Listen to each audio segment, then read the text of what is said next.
सभी। तो उम्मीद है आप लोग अच्छे होंगे और अच्छे से अपनी तैयारी करके अच्छे से पेपर दे रहे होंगे। तो स्टूडेंट्स, जैसा कि आज मैथ का पेपर कंप्लीट हो चुका है और अब पेपर आपका आता है साइंस का। मैंने जो भी स्टूडेंट्स क्वेश्चंस करवाए थे, ठीक है, तो उसमें से काफी बच्चों के कमेंट्स रहे कि बहुत ही अच्छा पेपर हुआ और जो आपने पढ़ाया था वही आया।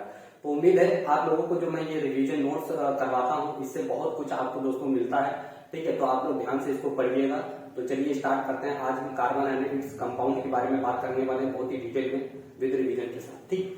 तो चलिए स्टार्ट करते हैं carbon and its compound class 10।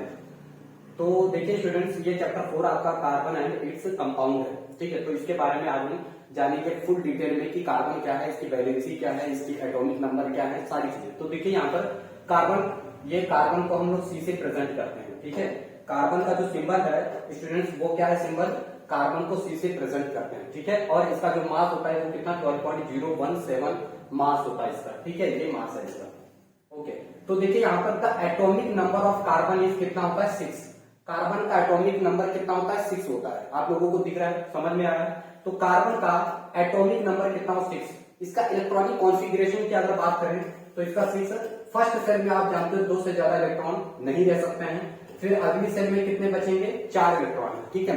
अब यहीं से कहानी स्टार्ट हो जाती है स्टूडेंट कि ये जो 4 है इसकी आउटर सेल में जो इलेक्ट्रॉन है वो कितने 4 होने कितने चाहिए 8, ठीक है। तो इसी के लिए 4 इलेक्ट्रॉन या तो ये बाहर से किसी से ले ले या 4 इलेक्ट्रॉन किसी को दे ले, ठीक है। अब ये देखिए, अब क्या आगे देखते हैं कि ये करता क्या है, 4 इलेक्ट्रॉन लेता है या देता है, ठीक। फिर या फिर ये दोनों काम नहीं करता तो क्या करता है, ठीक है। आगे देखते हैं। तो यहाँ पर देखिए, यहाँ पर बोला गया इलेक्ट्रॉनिक कॉन्फ़िगरेशन इज 2.2,4, ठीक है। तो इसका इलेक्ट्रॉनिक कॉन्फ़िगरेशन क्या है, यह इलेक्ट्रॉनिक कॉन्फ़िगरेशन इज, ठीक है। तो इलेक्ट्रॉनिक कॉन्फ़िगरेशन क्या होता है कार्बन का 2,6। याद रखेंगे, बहुत ही डिटेल में है, ठीक है। आपसे ऑब्जेक्टिव में क्वेश्चन ये पूछा जा सकता है कि कार्बन का एटॉमिक नंबर क्या है, उसका इलेक्ट्रॉनिक कॉन्फ़िगरेशन क्या है, ठीक है। तो requires 4 electrons to achieve the inert gas electronic configuration. देखो स्टूडेंट, जितने भी एलिमेंट हैं सभी क्या चाहते हैं कि उनका एक स्टेबल हो जाए, है ना, यानी एक इनर्ट। इनर्ट का मतलब क्या है, जितने भी गैसेस हैं आपके, इनर्ट गैसेस हैं, उनके आउटर सेल जो है वो कंप्लीटली फुलफिल है, कंप्लीट है, इसीलिए वो कहलाते हैं इनर्ट गैसेस। वो उसी तरह जितने भी एलिमेंट हैं सभी यही चाहते हैं कि वो क्या हो जाए, इनर्ट गैसेस की तरह कंप्लीट हो जाए, उनकी जो आउटर सेल है वो पूरी तरीके से कंप्लीट हो जाए। और आप जानते हो आउटर सेल में कितने इलेक्ट्रॉन्स रहते हैं, 8 इलेक्ट्रॉन अगर हो जाए तो वो क्या हो जाएंगे, पूरी तरीके से कंप्लीट हो जाए। अब कार्बन भी यही चाहता है कि उसके आउटर सेल में 4 की जगह 8 हो जाए, ठीक है, किसी तरह से, तो वो क्या हो जाएगा, स्टेबल हो जाएगा। तो यही कह रहा है achieve the inert gas electronic configuration, it can achieve noble gas configuration. अगर उसके पास 8 इलेक्ट्रॉन आउटर सेल में हो जाए तो वो नोबेल गैस बन जाएगा, ठीक है। तो इसी कोशिश में सभी कर लगे रहते हैं। If it were to lose और गेन 4 इलेक्ट्रॉन्स, तो इसके लिए वो या तो क्या करे, ये 4 इलेक्ट्रॉन भी किसी को दे दे, ठीक है। ये 4 इलेक्ट्रॉन किसी को दे दे तो इसकी एक सेल कंप्लीट हो जाएगी, या फिर इस 4 में बाहर से किसी से 4 इलेक्ट्रॉन लेकर के इसमें 8 बना दे।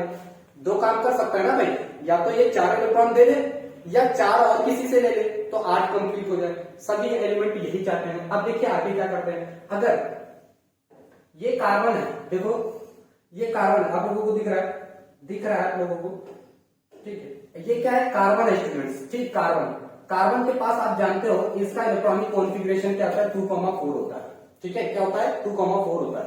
अगर ये क्या करे कि 4 इलेक्ट्रॉन में से मान लो ये 4 इलेक्ट्रॉन, अब देखो यहां पर अगर हम इलेक्ट्रॉन्स की बात करें तो कार्बन के पास इलेक्ट्रॉन्स कितने होते हैं 6, प्रोटॉन कितने होते हैं आप जानते हो, प्रोटॉन पर प्लस का चार्ज होता है, ठीक, यही हो। तो इसके पास कितना है 6, यानी इलेक्ट्रॉन भी 6 प्रोटॉन भी 6, ठीक। अब देखो यहां पर होता क्या है कि प्रोटॉन यहां से अगर 4 इलेक्ट्रॉन बाहर निकालते, मान लो 1 इलेक्ट्रॉन बाहर निकाला, ठीक है, इसमें से 1 इलेक्ट्रॉन बाहर गया, तो अब इलेक्ट्रॉन कितने बचेंगे, 1 इलेक्ट्रॉन अगर बाहर गया तो 5 हो जाएंगे, यानी 1 प्लस का ज्यादा हो जाएगा, ठीक है। अगर मान लो यहां से 1 और इलेक्ट्रॉन गया बाहर तो 4 बचेंगे, प्रोटॉन अब 2 ज्यादा हो गए, प्लस के 2 ज्यादा हो गए। अब तीसरा इलेक्ट्रॉन निकालना बहुत मुश्किल हो जाएगा स्टूडेंट, क्योंकि यहां से आप 3-4 इलेक्ट्रॉन को नहीं निकाल सकते। प्रोटॉन कितने, प्लस के हैं 6 और माइनस के कितने बचेंगे, अगर 2 इलेक्ट्रॉन निकल गए तो 4 माइनस के बचेंगे। तो ये प्लस वाले क्या करेंगे, उसको बहुत कस कर पकड़ लेंगे, ठीक है, जाने नहीं देंगे। जाने नहीं देंगे तुझे, तो ये जाने नहीं देंगे, ठीक है। चार, देखो ये प्लस वाले ज्यादा हो जाएंगे और माइनस वाले कितने हो जाएंगे, चार। तो ये प्रोटॉन क्या करेंगे, इलेक्ट्रॉन को बहुत ज्यादा कस के पकड़ देंगे, जिससे अब इलेक्ट्रॉन निकालना मुश्किल है। यानी आपने कितने इलेक्ट्रॉन बाहर निकाल दिए, दो। दो के बाद तीसरा बहुत मुश्किल, चौथा और ज्यादा मुश्किल हो जाएगा। तो ये कह सकते हैं कि चार इलेक्ट्रॉनों को निकालना बाहर बहुत ही मुश्किल है, ठीक है। कार्बन से चार इलेक्ट्रॉनों को निकालना बहुत ही मुश्किल है। अब हम बात करते हैं कि अगर ये चार अपने अंदर ले इलेक्ट्रॉनों को, तो क्या केस हो सकता है। देखो अगर बाई चांस ये कार्बन है, अगर ये बाहर से चार इलेक्ट्रॉन लेता है, देखो प्रोटॉन कितने हैं, 6, इलेक्ट्रॉन कितने हैं, 6। अभी तो ये नॉर्मल केस है। मान लो अगर वो बाहर से लेता है, ठीक, बाहर से अगर वो लेता है कार्बन इलेक्ट्रॉन देता है, तो एक लिया तो 7 इलेक्ट्रॉन हो गए, प्रोटॉन कितने हैं, 6। एक और ले लिया, मान लो एक और ले लिया, कितना हो गया, 8, ठीक। प्रोटॉन कितने हैं, 6, इलेक्ट्रॉन कितने हो गए, 8। जब इसने 2 माइनस बाहर से इलेक्ट्रॉन ले लिए, मान लो एक और ले लिया, मान लो एक और ले लिया, तो कितने हो गए, 9। अब यहाँ पर इसने बाहर से इलेक्ट्रॉन कितने लिए हैं, 3। अब देखो प्रोटॉन कितने हैं, 6, इलेक्ट्रॉन कितने हो गए, 9। 3 बाहर से जब उसने ले लिए तो कितने हो गए, 9। इम्पॉसिबल हो जाएगा, क्योंकि देखो 6 प्रोटॉन मिल करके 9 इलेक्ट्रॉन को नहीं संभाल सकते, ठीक है। जैसे मान लो कि यहाँ पर टीचर एक है और बच्चे बहुत से हैं, ठीक है, तो उनको संभालना मुश्किल हो जाता है। उसी तरह से यहाँ पर प्रोटॉन कितने हैं, 6, और इलेक्ट्रॉन कितने हो गए, 9। 6 प्रोटॉन, ठीक है, 9 इलेक्ट्रॉनों को संभालना मुश्किल हो जाता है। इसलिए अभी तक की, इसीलिए 4 इलेक्ट्रॉन ये बाहर से ले भी नहीं सकता। तो देखा आपने कि ना तो ये कार्बन 4 इलेक्ट्रॉन बाहर से ले सकता है, ना तो ये 4 इलेक्ट्रॉन अपने दे सकता है, तो मुश्किल में फंस गया। तो आप कर क्या सकता है ये, ठीक है। अब हम देखेंगे कि क्या कर सकता है। तो ये एक काम और कर सकता है, शेयरिंग कर सकता है। क्या कर सकता है, इलेक्ट्रॉनों की शेयरिंग कर सकता है, इलेक्ट्रॉन शेयर कर सकता है, शेयर, ठीक है। इलेक्ट्रॉन को कार्बन क्या करता है, शेयरिंग करता है। जैसे मान लीजिए एग्जांपल के तौर पे अगर बात करें कि आपके पास 10 रुपए हैं, आपके दोस्त के पास 10 रुपए हैं, आपने किसी चीज को देखा, सामने एक चॉकलेट है जो कि 20 रुपए की है, ठीक है, तो आपके पास 10 रुपए है, उसके पास भी 10 रुपए है। लेकिन अगर आप दोनों चाहो कि अलग अलग हम एक एक चॉकलेट ले लें, तो इम्पॉसिबल है, क्योंकि चॉकलेट तो 20 रुपए की है, ठीक है। अब क्या कर सकते हो भाई, दोनों लोग शेयर कर सकते हो कि भाई चलो आधे आधे रुपए डाल दे रहे हैं, चॉकलेट को ले लें और आधा आधा शेयर कर लें। उसी तरह से कार्बन भी इसी तरह से करता है कि अपनी, ना तो ये 4 इलेक्ट्रॉन दे सकता है, ना तो ले सकता है, लेकिन 4 लोगों से अलग अलग शेयरिंग कर लेता है, ठीक है। इसीलिए कार्बन क्या करता है, 4 इलेक्ट्रॉन शेयर करता है। आइए देखते हैं, ठीक है। तो भाई बोला गया है इट कुड लॉस, यहाँ पे देखिए कह रहे कि protons to hold on 10 electrons. भाई मैंने बोला ना, इट कुड गेन 4 इलेक्ट्रॉन्स। अगर वो 4 इलेक्ट्रॉन बाहर से ले लेता तो कार्बन के ऊपर 4 माइनस आ जाएगा, एनआईएन। But it would be difficult for the nucleus with 6 protons to hold on to 10 electrons. ये बड़ा मुश्किल हो जाएगा कि बाहर से जब 4 इलेक्ट्रॉन आ जाएंगे तो उसके पास कितने इलेक्ट्रॉन हो जाएंगे, टोटल 10 हो जाएंगे। 10 नेगेटिव के इलेक्ट्रॉन है, 6 पॉजिटिव के प्रोटॉन है, तो 6 प्रोटॉन 10 इलेक्ट्रॉनों को नहीं संभाल सकते, ठीक है। इसलिए 4 इलेक्ट्रॉन कार्बन बाहर से अचीव नहीं कर सकता। समझ में आया, ओके। अब हम दूसरा केस पढ़ते हैं। It could lose 4 electrons forming C+ carbon cations, but it requires a large amount of energy to remove 4 electrons. देखिए अगर मान लीजिए कार्बन 4 इलेक्ट्रॉन बाहर निकालता है, ठीक है, मान लो 1 इलेक्ट्रॉन गया, तो अभी प्रोटॉन कितने हैं, 6, इलेक्ट्रॉन कितने बचेंगे, 5। एक और गया, इलेक्ट्रॉन कितने बचेंगे, 4, प्रोटॉन कितने हैं, 6। अब देखो यहां से इलेक्ट्रॉन निकालना मुश्किल हो जाएगा, क्योंकि देखो प्रोटॉन कितने हो गए, 6 हो गए, इलेक्ट्रॉन कितने बचे, 4। तो वहां से इलेक्ट्रॉन को निकालना और ज्यादा मुश्किल हो जाएगा, क्योंकि न्यूक्लियस और ज्यादा फोर्स लगा देगा, ठीक है। इसलिए 4 इलेक्ट्रॉन निकालना भी बहुत मुश्किल हो जाएगा स्टूडेंट, ठीक है। तो ये भी पॉसिबल नहीं है। तो वही बोल रहा है it could lose 4 electrons forming C+ cations, but it requires a large amount of energy to remove 4 electrons. तो 4 इलेक्ट्रॉनों को निकालने के लिए बहुत ज्यादा एनर्जी की जरूरत पड़ेगी, ठीक है। 10 carbon overcomes this problem by sharing of its valency electrons. तो कार्बन क्या करता है, 4, अब जो उसके वैलेंसी इलेक्ट्रॉन्स हैं 4, उनसे क्या करता है, शेयरिंग करना स्टार्ट कर देता है। Valency electrons with other carbon atoms और with atoms of other elements.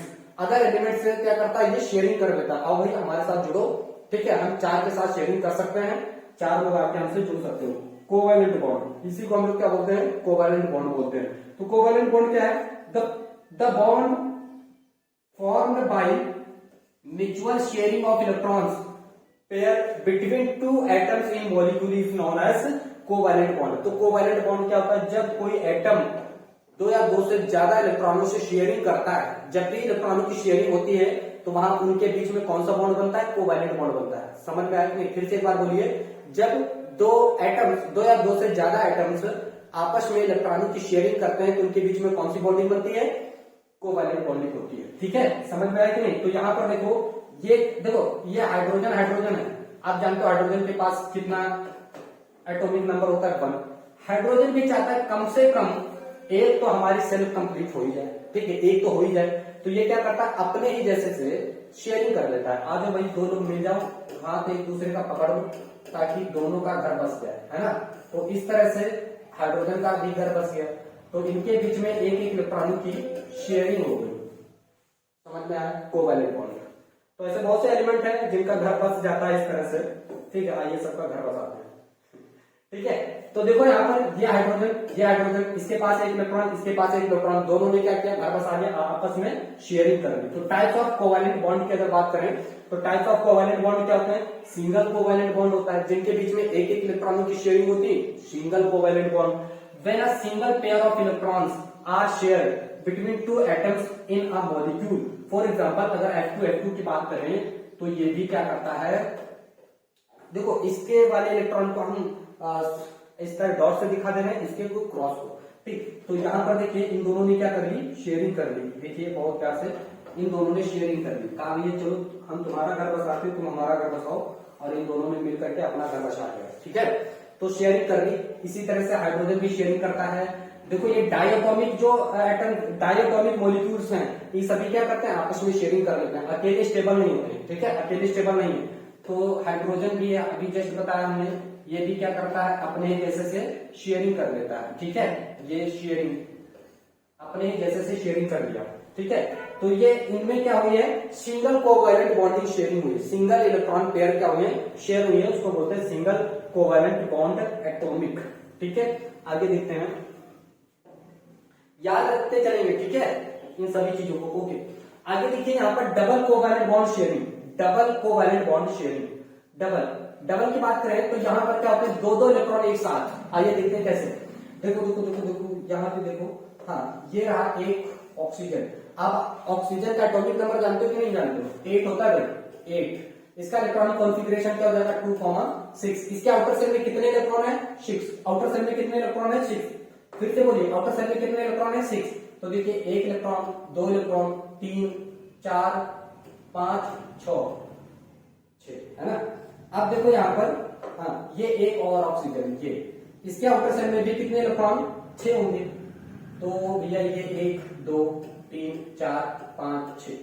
अब देखो यहाँ पर ये दोनों आपस में क्या कर लेंगे, शेयरिंग कर लेंगे कि भैया तुम भी मेरा घर बसाओ, हम तुम्हारा घर बसाएं, और एक दूसरे का घर बच जाए, ठीक। देखो इन दोनों के बीच में कितने इलेक्ट्रॉनों की शेयरिंग हुई। अगर हम इनकी बॉन्ड की बात करें, इनकी बॉन्डिंग की बात करें तो हाँ, इसको थोड़ा सा नीचे ले आते हैं, ठीक।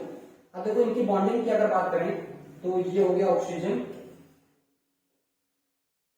कह रहे हैं आओ दोनों लोग, यहाँ पे हो गया double bond sharing, double bond sharing दिख रहा है। देखो एक बॉन्ड कितने इलेक्ट्रॉनों से बनता है, एक बॉन्ड 2 इलेक्ट्रॉनों की शेयरिंग से बनता है। तो एक बॉन्ड 2 इलेक्ट्रॉनों की शेयरिंग से बना, तो 2 to 4 to 6 to 8 इसके कंप्लीट हो गए। 2 देखो 2 to 4 to 6 to 8 ये कंप्लीट हो गया, डबल बॉन्डिंग। डबल बॉन्डिंग देखो O2 है, CO2 है, डबल बॉन्डिंग। CO2 के बारे में बताएं तो देखो कार्बन के पास होते हैं 4, ये है कार्बन, ठीक है। ऑक्सीजन की अगर बात करें, ये है ऑक्सीजन के बॉन्ड, ये है ऑक्सीजन, ठीक। देखो ये 2 2 4 2 6 इसके आउटर में। अब इधर एक ऑक्सीजन है, दिख रहा है लोगों को, ठीक, इधर, ठीक। तो ऑक्सीजन का ये हो गया, ये 2 2 4, देखो 2 to 4 to 6। अब देखो ये कैसे प्यार से बॉन्डिंग करता है, सब एक दूसरे के घर बसाएंगे, ठीक। ये ठीक है,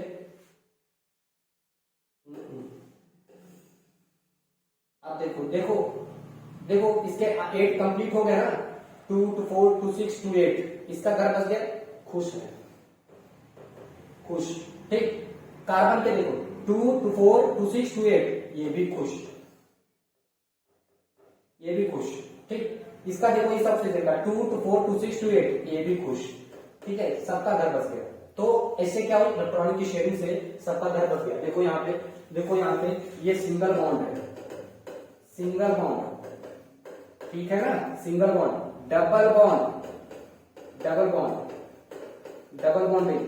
ठीक है, यहाँ पर देखो ट्रिपल बॉन्डिंग भी होती है, ट्रिपल बॉन्ड, देखो ट्रिपल बॉन्ड, ट्रिपल बॉन्डिंग भी होती है। ठीक है, जैसे नाइट्रोजन नाइट्रोजन के बीच में क्या होती है, ट्रिपल बॉन्डिंग। देखो मैं दिखा रहा हूं आपको, मैं दिखा रहा हूं। ठीक है, देखिए नाइट्रोजन कितना आता है भाई, इसका एटॉमिक नंबर 7 है, तो इसका इलेक्ट्रॉनिक कॉन्फ़िगरेशन 2,5। अब देखो इलेक्ट्रॉन के पास होते हैं 5 इलेक्ट्रॉन्स, नाइट्रोजन के पास 2, 1 2 3 5 हो गए ना, 2 5। अगला नाइट्रोजन उठा के लाओ यहां से, ये नाइट्रोजन नहीं दिख रहा है, नहीं दिख रहा है, इसको हटा दो, ये रहा नाइट्रोजन, इसके भी 5। अब ये क्या करेंगे, आपस में शेयरिंग, शेयरिंग करो, इनका घर बसाओ, ये इनका घर बसा, यहां पर क्या हो गया, ट्रिपल बॉन्डिंग। ठीक है, ये तो इस तरह से क्या होती है, इनके बीच में ट्रिपल बॉन्डिंग होती है। ठीक है, ये आपको आना भी चाहिए, पेपर में पूछा भी जाता है। ओके, आते हैं वापस। ठीक, तो ये होते हैं आपके डबल बॉन्ड, ट्रिपल बॉन्ड। ठीक है, अब हम बात करते हैं इलेक्ट्रॉन्स ऑफ कार्बन। कार्बन जानते हो बहुत बुरी इंसान है, और इसके पास बहुत से प्रॉपर्टी देखने को मिलती है। ये कार्बन के अलग ही ब्रांच बना दी गई है ना। तो देखो इलेक्ट्रॉन्स क्या होते हैं, जिस एक ही एलिमेंट के अलग अलग अगर रूप देखने को मिले तो उसको हम लोग बोलते हैं electrons. Electron is defined as the property by which an element can exist in more than one form that are physically different but chemically similar. तो इलेक्ट्रॉन्स हम क्या बोलते हैं, जिसकी केमिकल प्रॉपर्टी सिमिलर होती है but physical property different different होती है एक ही एलिमेंट की, तो हम लोग उसको बोलते हैं इलेक्ट्रॉन है ना। जैसे विष्णु भगवान अलग अलग अवतार देते हैं ना इलेक्ट्रॉन्स। ठीक, तो इलेक्ट्रॉन्स ऑफ कार्बन, कार्बन के इलेक्ट्रॉन्स की अगर बात कर रहे हैं तो देखो क्या क्या प्रॉपर्टी होती है कार्बन के पास में। ठीक है, तो कार्बन के पास में क्या क्या प्रॉपर्टी है, जैसे carbon exist in 3 allotropic forms, they are crystalline form, ठीक, डायमंड एंड ग्रेफाइट। तो ये सब कार्बन के पास प्रॉपर्टी होती है। देखो क्या होता है, क्रिस्टल फॉर्म में जैसे डायमंड है, ग्रेफाइट है, ये इसके क्या है, प्रॉपर्टीज है। ठीक है, तो जैसे जैसे कार्बन देखो, कार्बन एलोट्रॉपिक फॉर्म क्या क्या है, डायमंड के फॉर्म में भी हम कार्बन को देखते हैं, जो कि बहुत ही ज्यादा दुनिया का सबसे हार्ड सब्सटेंस। और ग्रेफाइट अगर बात करें तो बहुत ही सॉफ्ट सब्सटेंस है, अलग अलग बल्कि है क्या, दोनों ही कार्बन है। ठीक है, फॉर्म कोक हो गया, चारकोल है, ये सभी, और फ्लोरेंस है, ये सभी कार्बन के ही सब्सटेंस है। ठीक है, तो देखिए in diamond each carbon atom is bonded to 4 other carbon atoms. अब देखो डायमंड इतना हार्डेस्ट सब्सटेंस कैसे है और ग्रेफाइट उतना सॉफ्ट सब्सटेंस कैसे है। ठीक है, तो देखो जो कार्बन होता है ना, कार्बन के पास 4 बॉन्डिंग होते हैं, आप जानते हो कार्बन मैक्सिमम 4 बॉन्डिंग कर सकता है, 4 इलेक्ट्रॉन्स हैं इसके, वैलेंसी इलेक्ट्रॉन्स, ये चारों के साथ बॉन्डिंग बना लेता है, इसलिए बहुत ही हार्ड हो जाता है। ठीक है, तो वही बोला गया है कि भैया देखो diamond each carbon atom is bonded to 4 other carbon atoms, ये 4 इसके पास इलेक्ट्रॉन्स होते हैं, चारों के साथ ये बॉन्ड बना लेता है, बहुत ही हार्ड सब्सटेंस बन जाता है। आर रिजिड 3 डायमेंशनल स्ट्रक्चर, जो कि क्या बना लेता है, एक रिजिड 3 डायमेंशनल स्ट्रक्चर बना लेता है diamond, accounting for its hardness and rigidity, जिसकी वजह से उसके पास क्या आ जाती है, हार्डनेस आ जाता है। ठीक है, क्योंकि 4 इलेक्ट्रॉनों के साथ वो क्या करता है, बॉन्डिंग बना लेता है। क्लियर है। अब देखिए, अब अदरवाइज उधर हम दूसरी तरफ बात कर रहे हैं ग्रेफाइट की, तो ग्रेफाइट देखिए क्या है, in graphite each carbon atom is bonded to 3 other atom carbon atoms. तो इसमें क्या करता है, जो कार्बन है वो 3 के साथ ही बॉन्डिंग बना पाता है, 4 के साथ नहीं बनाता, इसलिए वो सॉफ्ट है।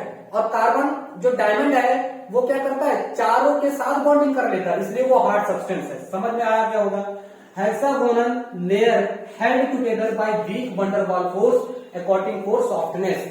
तो जो कार्बन है इसके पास क्या होता है, वंडर वॉल फोर्स बहुत ही वीक होता है, जो आपका ग्रेफाइट होता है। ठीक है, और इसीलिए वो क्या होता है, सॉफ्ट होता है। फ्लोरीन्स की बात करें, form another type of carbon electrons, the first one was identified to carbon 60 carbon atom in the shape of football. तो जो कार्बन जो फ्लोरीन्स है ये 60 कार्बन के साथ जो स्ट्रक्चर बनाता है फुटबॉल जैसा, ठीक, उसको हम लोग बोलते हैं फ्लोरीन्स। ठीक, अब हम वर्सटाइल नेचर ऑफ कार्बन की बात करें, इसके अलग अलग नेचर्स क्या हैं, ठीक है। तो सबसे बड़ा जो इंपॉर्टेंट नेचर जो हम देख रहे हैं वो क्या है, ये कैटेनेशन का, ठीक है। जो कार्बन है इसके अंदर ये प्रॉपर्टी होती है कि ये कैटेनेशन दिखाता है, मतलब ये बहुत ही लॉन्ग सीरीज बना सकता है, ठीक है, ब्रांच सीरीज जो भी सब कुछ बना सकता है। The self linking property of an element mainly carbon atom through covalent bonds to form long straight branch chain and rings of different sizes is called catenation this properties, ठीक है। तो इसके पास क्या होता है कि ये कार्बन कार्बन क्या कर सकता है, रिंग बना सकता है, ब्रांच चेन बना सकता है, ठीक है, साइक्लिक बना सकता है, ये सारी चीजें स्ट्रेट बना सकता है। तो ये कार्बन के पास प्रॉपर्टी होती है कि ये कैटेनेशन की इसकी अच्छी प्रॉपर्टी होती है अदर एलिमेंट की। अदर एलिमेंट के अगर हम कंपेयर करें तो सबसे ज्यादा कार्बन ही है जो ब्रांच फॉर्म में जुड़ सकता है, ठीक है, स्ट्रेट जुड़ सकता है और रिंग बना सकता है। ये इसकी मेन प्रॉपर्टी, बहुत अच्छी प्रॉपर्टी है, ठीक है। इसीलिए यही एक प्रॉपर्टी जो इसको अलग करती है सभी एलिमेंट से। आगे बात करते हैं, तो यहाँ पर देखिए इसकी ब्रांच, ये देखो यहाँ पे देखो, the small size of the carbon atom, the great strength of the carbon carbon bonding, इनके बीच कार्बन कार्बन के बीच में बहुत अच्छी बॉन्डिंग होती है। ऐसे देखो carbon carbon carbon carbon carbon, ऐसे इसके बीच में बहुत ही अच्छी बॉन्डिंग होती है, ठीक है, और ये कई एटम्स तक इसमें जुड़ सकते हैं। समझ में आया? ओके, देखो यहाँ पर ब्रांच चेन किया, ये देखो ये स्ट्रेट चेन है, देखो सीधे सीधे, ठीक, ब्यूटेन ये भी सीधे सीधे, मिथाइल प्रोपेन ब्रांच चेन, ठीक, ये भी ब्रांच चेन है, ठीक है। तो ये ब्रांच चेन के बारे में दिया गया है, ओके। और ये मल्टीपल बॉन्ड भी बना सकता है, अलग अलग bond, single bond, double bond, triple bond, ठीक है। टेट्रावैलेंसी अगर बात करें तो टेट्रावैलेंट नेचर, तो carbon has valency of 4, carbon की कितनी वैलेंसी होती है, 4 होती है, आगे पढ़ चुके हैं। It is capable for bonding with 4 other atoms of carbon और some other hetero atoms with single covalent bond as well as double और ट्रिपल बॉन्ड। तो ये कार्बन केवल कार्बन के साथ भी जुड़ सकता है, अदर एलिमेंट के साथ भी जुड़ सकता है, डबल बॉन्ड ट्रिपल बॉन्ड भी बना सकता है, ठीक है। जैसे यहाँ पर देखो क्लोरीन के साथ जुड़ करके एक अलग बॉन्ड बनाया, अल्कोहल के साथ जुड़ करके अपना अलग बॉन्ड बनाया, और एल्डिहाइड के साथ जुड़ करके एक अलग बॉन्ड बनाया। तो ठीक है, तो कार्बन सभी के साथ जुड़ सकता है और अलग अलग अपने नेचर दिखाता है, ठीक है। तो अब हम बात करेंगे होमोलॉगस सीरीज की। तो होमोलॉगस सीरीज क्या होता है स्टूडेंट, ये इंपॉर्टेंट है, ठीक है, आपका रिवीजन है तो बहुत ही फास्ट देखेंगे।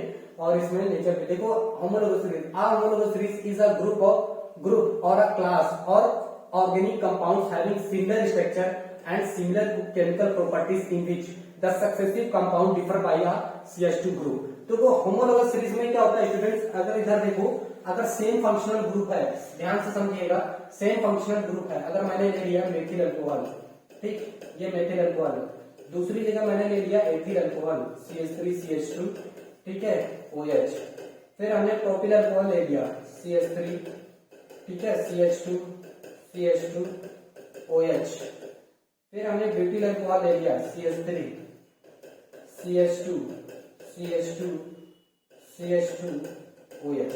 अब एक जरा बात गौर से करके बताइए, सक्सेसिव मीन्स होता है इन दोनों में CH2 का डिफरेंस है कि नहीं, ध्यान से देखिए कितने का अंतर है CH2 का। अगर इन दोनों में अंतर देखें, इन दोनों में अंतर देख करके बताइए कितने का अंतर है, CH2 का अंतर है कि नहीं, एक ज्यादा कि ऊपर वाले से जस्ट एक ज्यादा है। तो देखो एक CH2 का अंतर, फिर इसमें अंतर देखो तो एक CH2 का अंतर, तो सभी में कितने का डिफरेंस कितने का चल रहा है, तो डिफरेंस चल रहा है CH2 का, ठीक है। इसको बोलते हैं होमोलॉगस सीरीज। तो जिसमें अब ये भी ध्यान देने वाली बात है, इसमें फंक्शनल ग्रुप क्या है, सभी में OH, फंक्शनल ग्रुप सेम होना चाहिए। तो इसकी फिजिकल प्रॉपर्टी क्या होती है, सेम होगा, केमिकल प्रॉपर्टी इसकी सेम होती है और फिजिकल प्रॉपर्टी जो इसकी डिफरेंट होती है। आगे बात करते हैं, the successive members in homologous series differ by CH2 unit और 14 मास यूनिट। अब देखो CH2 का अंतर है ना, CH2, तो कार्बन का मास कितना होता है 12, दो हाइड्रोजन का 2 होता है, तो कितने का अंतर हो गया 14 का, ठीक है। तो इसमें जो मास डिफरेंस अगर हम देखें तो कितने का होता है 14 का होता है। Members of a given homologous series have the same functional group. अब देखो यहाँ पर फंक्शनल ग्रुप की अगर बात किया जाए तो सभी में फंक्शनल ग्रुप कैसा है, सेम है भाई। देखो सभी में OH फंक्शनल ग्रुप क्या है, सेम है, ठीक है। All the members of homologous series show similar chemical properties. हमने बताया इन सभी की जो केमिकल प्रॉपर्टी है वो सेम है। क्यों है, क्योंकि इसमें फंक्शनल ग्रुप सेम है, क्या है, OH। तो इनमें फंक्शनल ग्रुप क्या है, सेम है, तो इसलिए इसकी केमिकल प्रॉपर्टी भी सेम है, बस फिजिकल प्रॉपर्टी चेंज हो जाती है। क्यों, अब ये मेथिल अल्कोहल है, ये एथिल अल्कोहल है, ये प्रोपिल अल्कोहल है, ये ब्यूटेनॉल अल्कोहल है, ठीक है। तो इनकी इसलिए फिजिकल प्रॉपर्टी चेंज हो जाती है, ठीक है। Some examples of such series, यहाँ पे देखो methane, ethane, propane, butane, propane, ethane, propyne, ये सारी चीजें दी गई है, ठीक है। नॉमेनक्लेचर ऑफ कार्बन कंपाउंड्स की अगर बात करें तो कुछ नॉमेनक्लेचर के मीन्स है, उनको हम पहले देखेंगे। तो general name the organic compounds, कुछ स्टेप्स हैं जो फॉलो करेंगे। Count the number of carbon atoms in the given compound and write the root word for it. अब देखो रूट वर्ड क्या होते हैं, अगर एक कार्बन है, ठीक, एक कार्बन है तो उसको हम लोग बोलते हैं मेथ, क्या बोलते हैं, मेथ। अगर कार्बन 2 है, ठीक है, तो कितना बोलेंगे, एक, क्या बोलेंगे, एक। अगर 3 कार्बन है, ठीक है, कितने, 3, तो हम लोग उसको बोलते हैं प्रो, क्या बोलते हैं, प्रो। अगर 4 कार्बन है तो हम लोग उसको बोलते हैं ब्यूट, क्या बोलते हैं, ब्यूट बोलते हैं। अगर 5 कार्बन है तो उसको हम लोग क्या बोलते हैं, पेंट, क्या बोलते हैं, पेंट बोलते हैं, क्या बोलते हैं, पेंट बोलते हैं। अगर 6 कार्बन है तो हम लोग उसको क्या बोलते हैं, हेक्स, ठीक है, क्या बोलेंगे, हेक्स। 5 और 1 6। अगर 6 कार्बन है तो क्या बोलेंगे, हेक्स, क्या पढ़ेंगे, हेक्स। ये इंपॉर्टेंट है, यहाँ पर लिखा है, देख लीजिएगा। अगर 1 कार्बन है तो मेथ, 2 कार्बन है तो एक, 3 कार्बन है तो प्रोप, 4 कार्बन है तो ब्यूट, 5 कार्बन है तो पेंट, 6 कार्बन है तो हेक्स, 7 कार्बन है तो हेप्ट, 8 कार्बन है तो ऑक्ट, 9 कार्बन है तो नॉन, 10 कार्बन है तो डेक। क्लियर है, ये रूट वर्ड पढ़ लीजिएगा, आगे अभी काम आएगा, ठीक है, जब नॉमेनक्लेचर पढ़ेंगे। तो चलिए फटाफट इसको नोट भी करते हैं, ठीक है, नोट भी करते हैं, चलिए। तो कह रहे हैं bond so suffix used is an. अगर सिंगल बॉन्ड है, देखो अल्केन सिंगल बॉन्ड है ना, सिंगल बॉन्ड, क्या ये सिंगल बॉन्ड, ठीक है, सिंगल बॉन्ड होता है तो उसको हम लोग बोलते हैं अल्केन। अल्केन का हम लोग एन लेते हैं। सफिक्स क्या यूज करते हैं, देखो सफिक्स क्या यूज करते हैं, एन। सफिक्स क्या हो जाएगा भाई, इसका सफिक्स हो जाएगा एन, क्या हो जाएगा, एन, ठीक। अगर डबल बॉन्ड है तो क्या करेंगे, देखो डबल बॉन्ड, हाँ देखो डबल बॉन्ड है तो क्या करेंगे, डबल बॉन्ड है, कार्बन, ये कार्बन के बीच बात कर रहे हैं, कार्बन के बीच अगर डबल बॉन्ड है, क्या है, डबल बॉन्ड, तो हम लोग इसको पढ़ते हैं अल्कीन, क्या पढ़ते हैं, अल्कीन, ठीक। और इसका सफिक्स क्या यूज करते हैं, इसका सफिक्स इसका यूज करते हैं इन, सफिक्स क्या लग जाएगा, इन, ठीक है, इन। और अगर कार्बन के बीच में ट्रिपल बॉन्ड है, ध्यान से समझते चलेंगे, ठीक। अगर कार्बन के बीच में ट्रिपल बॉन्ड है तो उसको हम लोग क्या पढ़ते हैं, कार्बन के बीच में अगर ट्रिपल बॉन्ड है तो उसको हम लोग, ट्रिपल बॉन्ड है तो इसको हम लोग पढ़ते हैं आइन, क्या पढ़ते हैं, आइन। एल्कीन, अल्काइन, इसको बोलेंगे अल्काइन, ठीक। और हम क्या पढ़ेंगे, इसका सफिक्स क्या यूज करेंगे, सफिक्स यूज करेंगे आइन, क्या यूज करेंगे, आइन, ठीक है, आइन, ठीक। तो ये बात इंपॉर्टेंट करके याद कर लेंगे। अगर कार्बन के बीच में सेकंड बॉन्ड है, सिंगल बॉन्ड है, तो हम लोग उसको एल्केन पढ़ते हैं, उसका सफिक्स क्या यूज होता है। अगर कार्बन के बीच में डबल बॉन्ड है तो उसको हम लोग पढ़ते हैं एल्कीन, उसका सफिक्स क्या यूज होता है, इन। अगर कार्बन के बीच में ट्रिपल बॉन्ड है तो उसको हम लोग बोलते हैं अल्काइन, इसका सफिक्स क्या यूज होता है, आइन, ठीक है, क्या बोलते हैं, आइन, ठीक। इसको याद कर लेंगे, काम आएगा। ओके, कुछ हम फंक्शनल ग्रुप हैं, ठीक, उनके बारे में देखेंगे। फंक्शनल ग्रुप के बारे में, डिफरेंट टाइप के फंक्शनल ग्रुप हैं, ये पूरा चार्ट बहुत ही इंपॉर्टेंट है। तो फंक्शनल ग्रुप में पहले हम अल्कोहल देख रहे हैं, तो अल्कोहल, ठीक है, ये क्या है, अल्कोहल, इसका सफिक्स क्या यूज होता है स्टूडेंट, ऑल, क्या यूज होता है, ऑल। ये देखो OH, इसका सफिक्स क्या होता है, ऑल, ठीक है, अल्कोहल है, क्या है, अल्कोहल। इसके बाद हम बात करते हैं एल्डिहाइड का, aldehyde, C double bond OH, ये क्या है, एल्डिहाइड, क्या है ये, एल्डिहाइड। इसका सफिक्स क्या यूज होता है, अल, सफिक्स क्या यूज होता है, अल, सफिक्स क्या यूज होता है, अल, यहाँ पे दिया जाना है अल। जैसे मेथेनल, एथेनल, ठीक है, 2 कार्बन है तो एथेनल, ठीक। और ये कीटोन क्या है, ketone, C double bond O, ठीक, इसको क्या बोलते हैं, कीटोन, ठीक, R इधर R, ये इसका फंक्शनल ग्रुप है, तो इसको क्या बोलते हैं, कीटोन। इसका सफिक्स क्या यूज होता है, ओन, सफिक्स क्या यूज होता है, ओन, ठीक है, सफिक्स यूज होता है इसका ओन, तो फंक्शनल ग्रुप। उसके बाद कुछ हाइड्रोजन्स है जैसे ब्रोमो, क्लोरो, देखो ये आ जाएगा क्लोरो, ठीक है, क्या बोलेंगे इसको, क्लोरो, इसको क्या पढ़ेंगे, ब्रोमो, क्या पढ़ेंगे, ब्रोमो, ठीक है, और इसको क्या पढ़ेंगे, आइडो, क्या पढ़ेंगे, आइडो, आइडो, ठीक है। तो ये कुछ हाइड्रोजन ग्रुप्स हैं। ट्रिपल बॉन्ड सारी चीजें बता दी, प्रोपाइन हो गया, ठीक, तो कुछ नॉमेनक्लेचर में। Three step, if a functional group is present in the compound, it is indicated by adding its suffix which are given in the table above। तो इसमें से हम सफिक्स लेंगे अगर कोई फंक्शनल ग्रुप उसका जुड़ा है तो, जैसे OH जुड़ा है तो उसका सफिक्स क्या होगा, ऑल, एल्डिहाइड है तो उसका सफिक्स क्या होगा, अल, अगर कोई कीटोन ग्रुप है तो उसका सफिक्स क्या होगा, ओन, ठीक है, तो इस तरह से उसका सफिक्स हम यूज करते हैं। तो कह रहा if the functional group is named as a suffix the final e or alkane or alkyne is substituted by appropriate suffix। तो हम लोग क्या करते हैं, जैसे देखो, जैसे ये हो गया मेथ, और अगर कार्बन कार्बन के बीच में सिंगल बॉन्ड है सभी के बीच में, ठीक है, तो इसको हम लोग बोलते हैं एन, क्या लग जाएगा, सफिक्स एन, प्लस अगर मान लो अल्कोहल इसके साथ में जुड़ा है तो ऑल, ठीक, तो ये वाला ई सब्स्टिट्यूट कर देते हैं तो क्या हो जाता है, मेथेनॉल, क्या पढ़ेंगे इसको, मेथेनॉल, ऐसे उसने बोला, ठीक है। तो चलिए आगे लिखते हैं, नोट कर लीजिएगा। हाँ, prefix, so neo represent the presence of one और two carbon atoms respectively as side chain if the functional group is named as a suffix the final e और एल्केन, ठीक है। तो chemical properties of carbon compounds के बारे में अगर बात करें तो इसकी कुछ केमिकल प्रॉपर्टीज हैं, जैसे combustion, carbon is in all its allotropic forms burns in oxygen to give carbon dioxide along with the release of heat and light। अगर हम किसी चीज को बर्न करते हैं तो उससे हमें क्या मिलता है, कार्बन डाइऑक्साइड मिलती है, हीट मिलती है, सभी लोग जानते हो, ठीक है।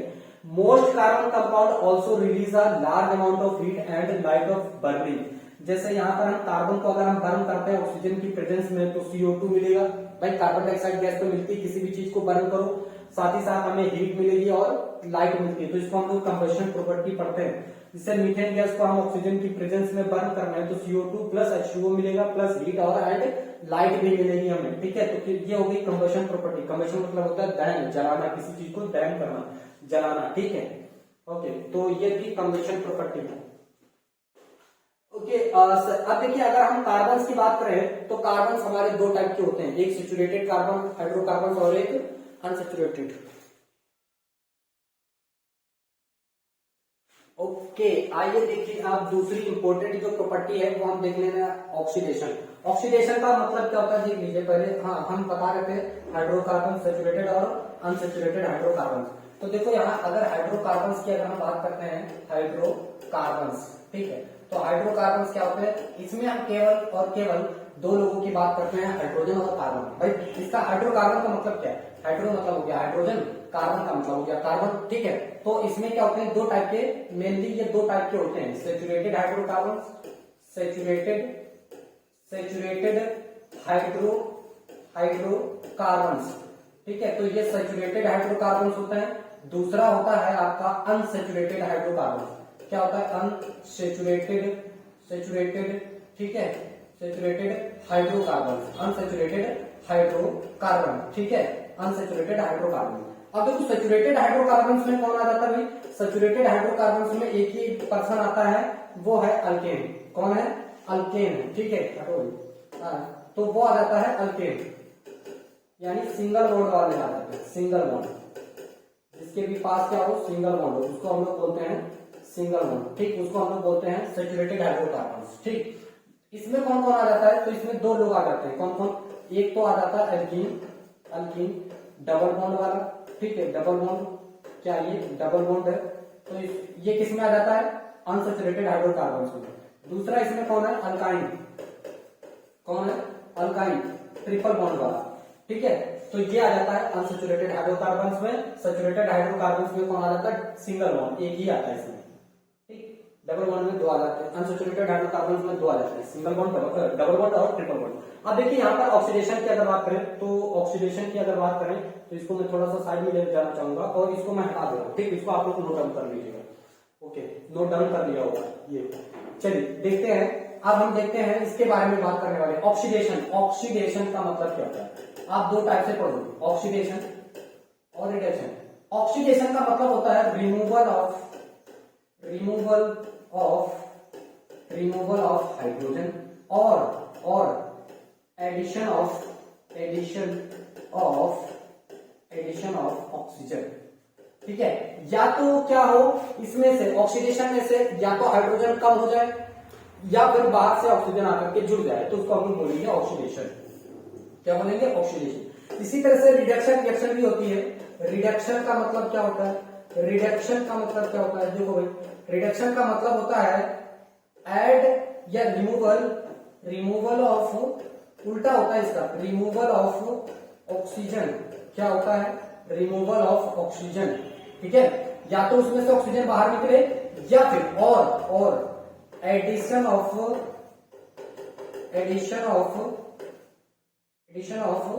हाइड्रोजन, ठीक है। तो या तो फिर इसमें रिडक्शन में क्या होता है, या तो फिर ऑक्सीजन बाहर निकले हाइड्रोजन या फिर हाइड्रोजन उसमें जुड़े, तो क्या कहलाएगा, रिडक्शन कहलाएगा। चलिए देखिए, अब यहाँ पर वही मैंने बोला है कि carbon compounds can be easily oxidised, जितने भी, क्योंकि कार्बन कंपाउंड्स क्या होते हैं, बर्न होते हैं। बर्न होने का मतलब क्या होता है, उनके साथ में ऑक्सीजन को ऐड करना, ठीक है। Oxidation is process of intake of oxygen and removal of hydrogen. मैंने अभी बताया ना कि ऑक्सीडेशन में या तो क्या हो, ऑक्सीजन ऐड हो या फिर हाइड्रोजन रिमूव हो, दोनों में से कोई। दो substance which are capable of providing oxygen to other substances are called oxidising agent. जो क्या करता है, ऑक्सीजन प्रोवाइड कराता है, वो ऑक्सीडाइजिंग एजेंट कहलाता है। एजेंट कौन होता है, जो दूसरे का काम करवाए, आसान करवाए, ठीक है ना। जैसे लाइसेंस एजेंट है, तो लाइसेंस एजेंट क्या करता है, दूसरों की लाइसेंस बनाता है।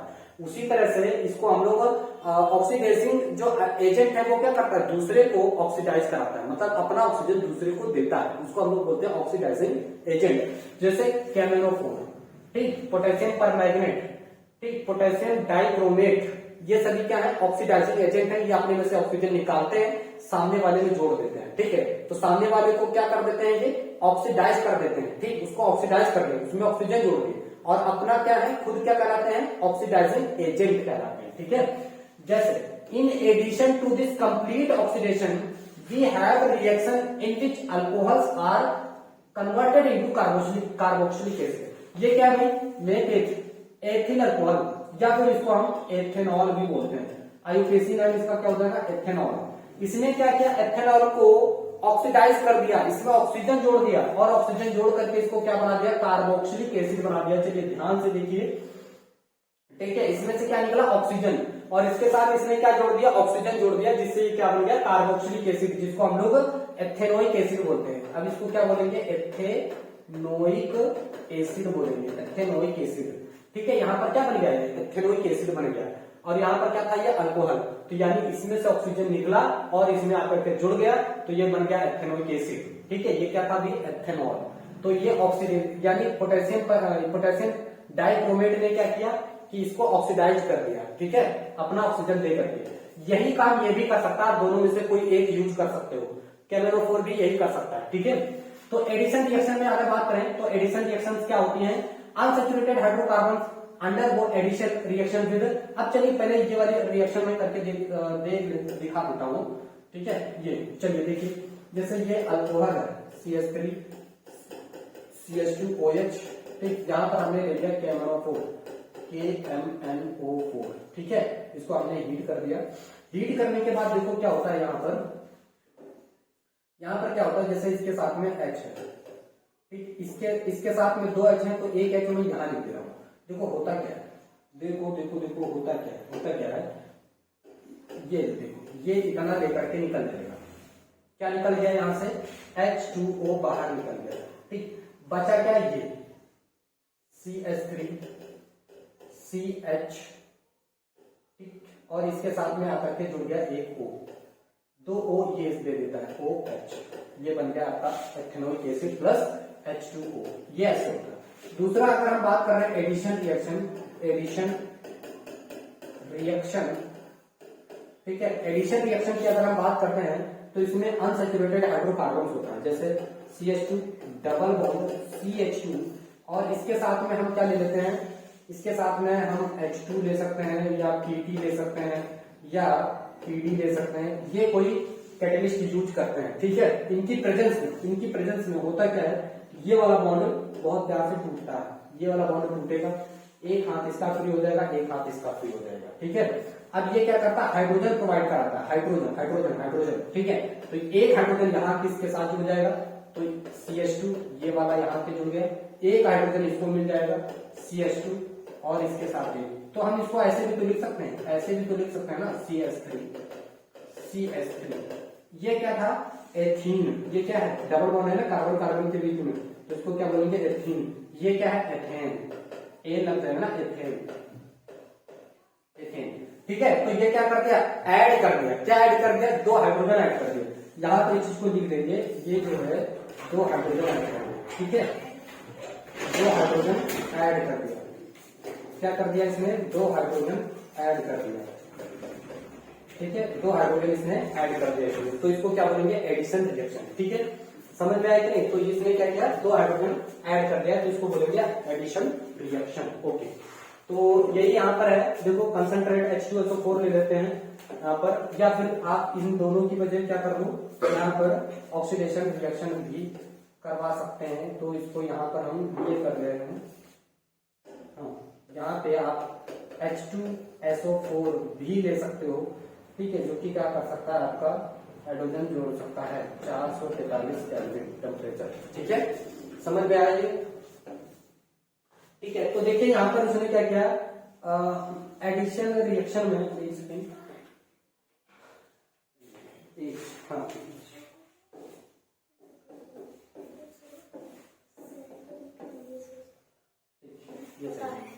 ठीक है, हाँ जी, हाइड्रोजन कैटेलिस्ट निकेल यूज कर सकते हो, प्लेटिनम यूज कर सकते हो, जो चीजें मैंने बताई थी वो सारी चीजें आप यहाँ पर यूज कर सकते हो कैटेलिस्ट के फॉर्म में, ठीक। अब देखिए यहाँ पे the addition of hydrogen to unsaturated hydrocarbon to form saturated hydrocarbon is called hydrogenation, इसी को हम लोग क्या बोलते हैं, हाइड्रोजनेशन बोलते हैं, ठीक है, इसी को हम लोग बोलेंगे hydrogenation. Hydrogenation is used to convert unsaturated oils and fats to saturated oils and fats. Vegetable oils, nickel catalyst use किया, और या फिर H2 यूज कर सकते हो इतने टेम्परेचर पर, तो वो आपका एक वेजिटेबल क्या बन जाता है, घी, ठीक है। सब्स्टिट्यूशन रिएक्शन क्या होता है, तो देखो यहाँ पर सब्स्टिट्यूशन रिएक्शन की अगर हम बात करें, सब्स्टिट्यूशन रिएक्शन की, ठीक है, तो सब्स्टिट्यूशन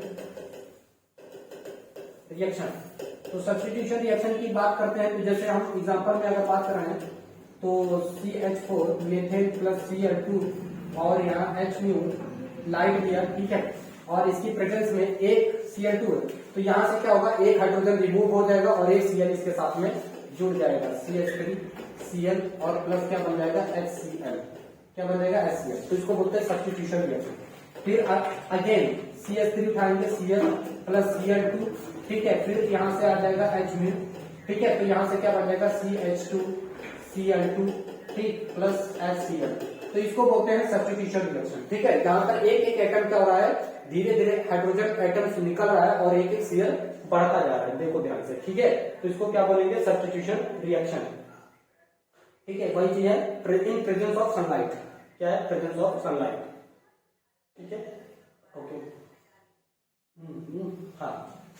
तो यहाँ पर कुछ रिएक्शंस हैं, सब इंपोर्टेंट कार्बन कंपाउंड्स, जैसे एथेनॉल हो गया, तो एथेनॉल का ये सिंबल, ये फॉर्मूला हो गया एथेनॉल, इसमें क्या है, एथाइल अल्कोहल, प्रॉपर्टी क्या है, इसकी physical property, ethanol is a colourless liquid, देखते हो सब पैक बनाते हैं, कलरलेस होता है, पानी में मिक्स हो जाता है, ठीक है, विद अ प्लिसार्ट स्मेल, ठीक है, burning taste it is soluble in water, तो देखते हो पैक बनाते हैं ना, पैक पानी में घुल जाता है ना, तो ethanol reacts with sodium to form sodium ethoxide, देखो यहाँ पर एथेनॉल क्या कर रहा है, सोडियम के साथ मिक्स होकर के C2H5OH इसके साथ मिक्स करके सोडियम एथॉक्साइड बना देता है, भाई क्या बना देता है, सोडियम एथॉक्साइड, यहाँ से H2 बाहर निकल जाता है, C2H5ONA प्लस H2 बाहर सोडियम एथॉक्साइड बन जाता है, ठीक है। तो ये एथेनॉल की प्रॉपर्टी होती है। Ethanol reacts with hot concentrate H2SO4 to form ethene and water. Concentrate H2SO4 is dehydrating agent.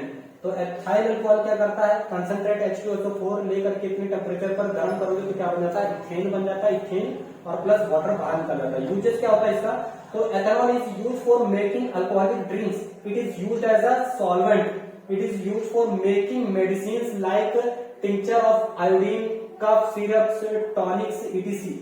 ठीक, anti freeze in automobile radiators, ठीक, उसमें भी यूज होता है, तो इसके यूज भी पूछे जाते हैं। एथेनोइक एसिड की बात करें तो इसकी प्रॉपर्टी क्या है, ethanoic acid is a colourless liquid with a pungent smell and sour taste, it is soluble in water, a solution of 5 to 8% ethanoic acid in water is called vinegar, जिसको हम लोग क्या बोलते हैं, विनेगर बोलते हैं। ठीक है, तो ओके स्टूडेंट्स,